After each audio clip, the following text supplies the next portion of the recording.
কড়াইতে সর্ষের তেল দিয়ে দিলাম। এরপরে আগে থেকে নুন হলুদ মাখা ছিল রুই মাছ,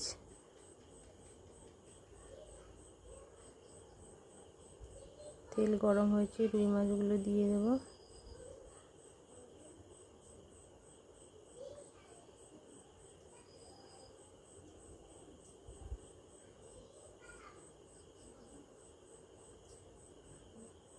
রুই মাছগুলো ভাজা হয়ে এসেছে।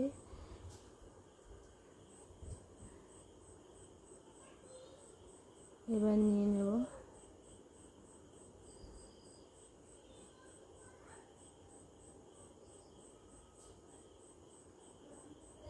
মাছগুলো ভাজা হয়ে গেছে, এবার নিয়ে নেব।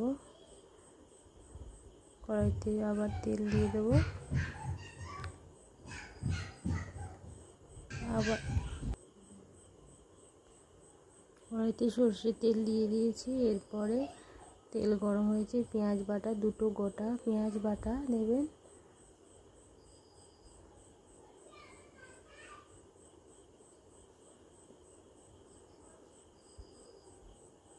এরপর টমেটো গোটা কুচি একটা,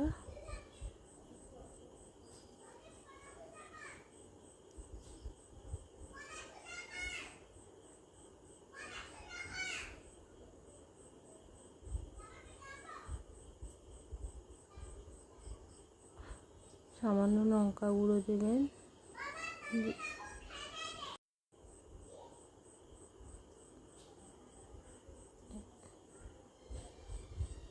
এরপর সামান্য হলুদ গুঁড়ো দেবেন, দিয়ে আবারও নাড়াচাড়া করবে যতক্ষণ না টমেটোটা গলছে। ভালো করে নাড়াচাড়া করবে। একটু নুন দিয়ে দেবে তাড়াতাড়ি, তাহলে টমেটোটা গলে যাবে। একটু পরিমাণ জল দিয়ে দিলাম মশলাটা ভালো করে কষানোর জন্য।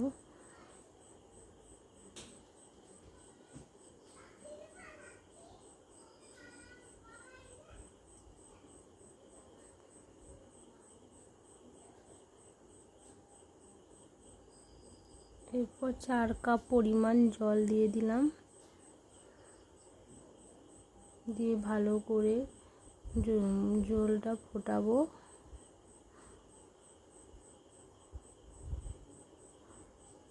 ফুট চলে এলে এবার রুই মাছগুলো দিয়ে দেবেন। ভালোভাবে ফুটছে, এবার রুই মাছগুলো ভেজে রেখেছিলাম ওগুলো দিয়ে দেব। 5 মিনিট আরও ফোটাবে মাছ দেওয়ার পরে।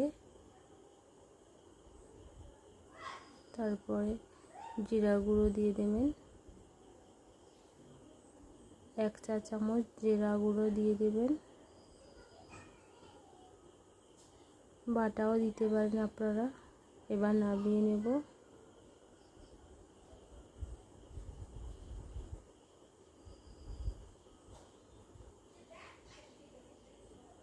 নামিয়ে নিয়েছি।